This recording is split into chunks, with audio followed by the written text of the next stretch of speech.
دوستوں، آج ہم بات کریں گے ہندوستان کی ایک ایسی مشہور اور معروف شخصیت کے بارے میں جنہوں نے اپنی 95 سال کی تمام زندگی کبوتر پروری کے نام کر دی۔ جی ہاں دوستوں، آج ہم انہی کے بارے میں بات کریں گے۔ 1924 میں راجستھان کی راجدھانی جے پور انڈیا میں جنما ایک بچہ جس کو اس کے ماں باپ پیار سے منو کہہ کر پکارا کرتے تھے۔ انہیں کیا معلوم تھا ان کا یہ لاڈلا منو سے سرخ کنگ حاجی استاد منو خاں کے نام سے پوری دنیا میں شہرت حاصل کرے گا اور کامیابی اس کے قدم چومے گی۔ منو خاں نے جب ہوش سنبھالا تو اپنے والد امیر خاں اور دادا بازو خاں کے یہاں کبوتر دیکھے۔ محلہ فراشان کمہاروں کی ندی پرانا جے پور میں شکستہ حال حویلی آج بھی موجود ہے جس میں منو خاں پیدا ہوئے۔ اسی پرانی حویلی میں کبوتر پروری کا شوق منو خاں کے دادا پردادا کے زمانے سے چلا آ رہا تھا۔ منو خاں کی جب کھلونوں سے کھیلنے کی عمر آئی تو ان کے ہاتھ میں کھلونے نہیں بلکہ کبوتر ہوا کرتے تھے۔ اس کی ایک وجہ یہ بھی تھی، منو خاں کے ماموں بابو خاں گھوڑے والے کو بھی کبوتروں کا بہت شوق تھا۔ سو ننیہال اور ددیہال دونوں ہی جگہ کبوتر پروری کا شوق چلا آ رہا تھا۔ جیسے جیسے منو خاں بڑے ہونے لگے ویسے ویسے ان کا کبوتر پروری کا شوق پروان چڑھنے لگا۔ کبوتر پروری کے شوق کے ساتھ ساتھ آپ کا بزنس میں بھی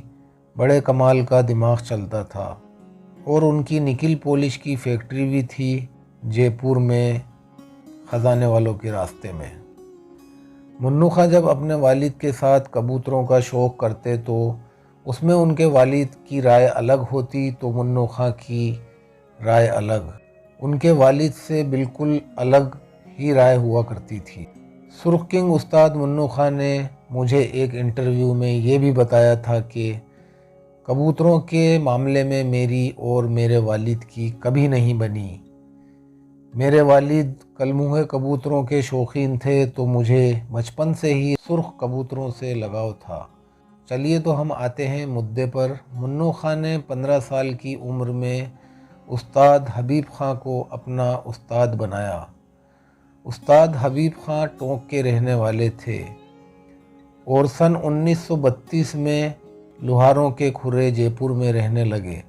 اور اس کے بعد 1947 کے ہندوستان پاکستان بٹوارے کے بعد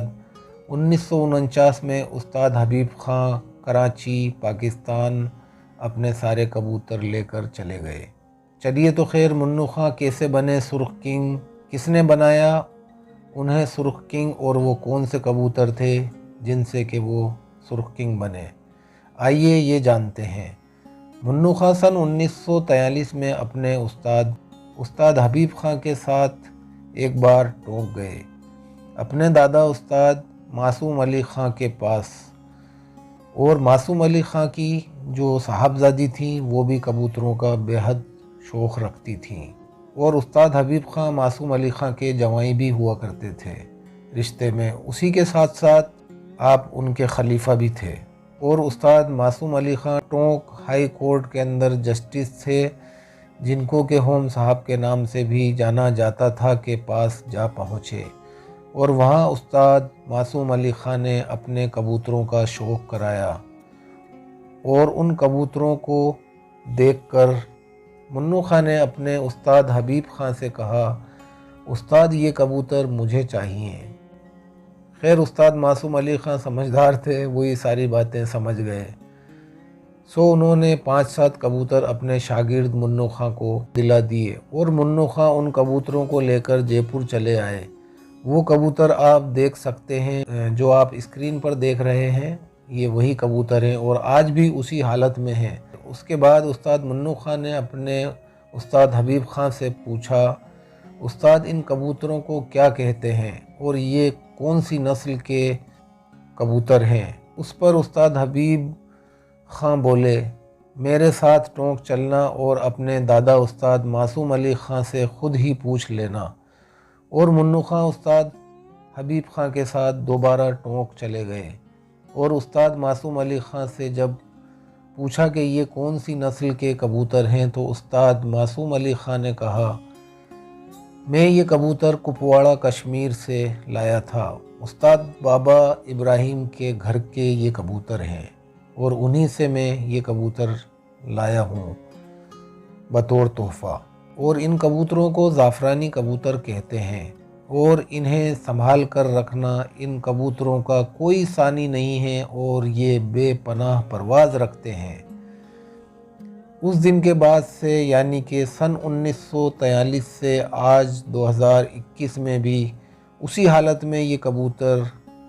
سرخ کنگ استاد حاجی منو خان سرخے والوں کے پاس موجود ہے، یعنی کہ 78 سال سے یہ ان کے پاس آج بھی موجود ہے۔ اور اس کے بعد منو خان نے ان کبوتروں سے اتنی نسلیں تیار کیں اور ان سب نسلوں میں انہوں نے ان کبوتروں کا کراس ڈالا اور کراس ڈال کر ان کی نئی نئی بریڈز بناتے رہے۔ اور اس کے بعد حبیب خان جب پاکستان چلے گئے تو اس کے بعد استاد سعید الدین عرف سدو میاں جو کہ رامپور سے جے پور آ بسے تھے کی پگڑی پہن استاد بننے کی سعادت حاصل کی اور ان زعفرانی کبوتروں سے اتنی نسل تیار کی جن میں سرخ گنڈے دار، سرخ گہرے، سرخ بھجنگ، سرخ سفید اور سرخ زعفرانی، جو کہ آج بھی سرخ کنگ استاد حاجی منو خان کے گھر پر موجود ہیں۔ اور ان زعفرانی کبوتروں نے منو خان کو سرخ کنگ بنا دیا اور پوری دنیا میں مشہور و معروف بنا دیا۔ اس میں استاد منو خان کی اپنی بھی 78 سال کی محنت تھی۔ ان 78 سالوں میں استاد منو خان نے خوب الٹ پھیر کرے اور الگ الگ طریقے کی نسلیں تیار کریں، اور استاد منو خان کے شاگردوں کی بھی کوئی کمی نہیں ہے۔ راجستھان کے علاوہ بھی راجستھان کے باہر بھی کافی شاگرد ہیں، یہاں تک کہ پاکستان میں بھی، اور پاکستان کے اندر استاد حبیب خان نے بھی کافی نام کمایا، کافی عزت کمائی اور ان کے بھی شاگرد ہوئے۔ اور ابھی حال ہی میں استاد منو خان نے 2 شاگرد اور کیے جو کہ پاکستان فیصل آباد میں ڈاکٹر فاروق خان 219 والوں کے نام سے فیمس ہیں، اور فاروق خان کے پاس آج بھی منو خان کی نسلیں موجود ہیں، کیونکہ جب کراچی پاکستان حبیب خان اپنے کبوتر لے کر گئے تو وہ انہی کے پاس تھے، اور اس کے بعد ڈاکٹر فاروق خان 219 والے کے دادا جو کہ استاد حبیب خان کے شاگرد تھے، ان کے ذریعے وہ کبوتر آج بھی ان کے پاس موجود ہے۔ لیکن لاک ڈاؤن کے چلتے وہ جے پور آ نہ سکے، اور استاد منو خان سرخے والوں نے ڈاکٹر فاروق خان 219 والوں کو اپنا شاگرد کیا اور استادی بھی دی۔ اسی کے ساتھ ساتھ اروپ پول عرف بابو خان کولکتہ والوں کو بھی شاگرد کر کے استادی کا اختیار دیا، اور 22 سپٹمبر 2021 کو سرخ کنگ استاد حاجی منو خان سرخے والے اس دنیا فانی سے ہم سب کو چھوڑ کر رخصت ہو گئے، اور اب یہ ساری ذمہ داری سرخ کنگ حاجی استاد منو خان سرخے والوں کے صاحبزادے رؤوف عرف پپو بھائی کے کاندھوں پر آ گئی، اور پپو بھائی بھی اپنے والد صاحب کے ساتھ اس شوق کے اندر لگے رہتے تھے۔ سو امید کرتے ہیں کہ اب پپو بھائی ہی ساری باغ ڈور سنبھالیں گے۔ سرخ کنگ استاد منو خان کی کچھ یادیں، یہی وہ جگہ ہیں جہاں سرخ کنگ بیٹھا کرتے تھے گھنٹوں، ان کبوتروں کو نہارتے رہتے تھے، مگر اب یہ جگہ خالی ہے، اور ان کبوتروں کو دیکھ کر مانو یوں لگتا ہے کہ انہیں کسی کا انتظار ہے، مگر ان بے زبانوں کو کون سمجھائے کہ ایک بار جو اس دنیا سے چلا جاتا ہے وہ دوبارہ لوٹ کر کبھی نہیں آتا۔ چلیے تو دوستوں، اگر آپ نے جے پور ٹانک پیجنز چینل ابھی تک سبسکرائب نہیں کیا تو دوستوں جے پور ٹانک پیجنز چینل کو سبسکرائب کر دیں، اور ساتھ ہی ساتھ بیل آئیکن کا بٹن پریس کر لیں تاکہ آپ کو اس طریقے کی جانکاریاں ملتی رہیں۔ تو دوستوں مجھے اجازت دیں، یعنی کہ رضوان علی صابری کو اجازت دیں۔ تو دوستوں اللہ حافظ، گڈ بائے، نمسکار، پھر ملیں گے کسی اور جانکاری کے ساتھ۔